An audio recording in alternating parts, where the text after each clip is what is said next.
ആഴിയും ഊഴിയും 7 സ്വരങ്ങളും ആരിലൊതുങ്ങുന്നു.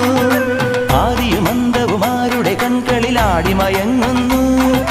ഭൂതഗണം തൊഴുതാരുടെ ചൊല്ലിനു കാതുമടക്കുന്നു. ആശബരീശ്വരനയ്യൻ തിരുവടി നമ്മെ വിളിക്കുന്നു. ഇരുമുടിക്കെട്ടുമായി ഇതിലെ നീ വരൂ, ഇവിടെയാണയ്യന്റെ പൊന്നമ്പലം. ശാസ്താവേ ശരണമുഖം, കല്ലും മുള്ളും കാലദോഷം. അയ്യപ്പ ശരണം ശരണമെങ്കയ്യപ്പ, ശബരീനാഥനേ അഭയം നീ. പത്മനേത്രായ നമോ നമഃ, ശക്തിരൂപായ നമോ നമഃ, ധർമ്മസാധ്യായ നമോ നമഃ, ധർമ്മശാസ്ത്രായ നമോ നമഃ, ഭൂതദാതായ നമോ നമഃ, ദേവദേവായ നമോ നമഃ,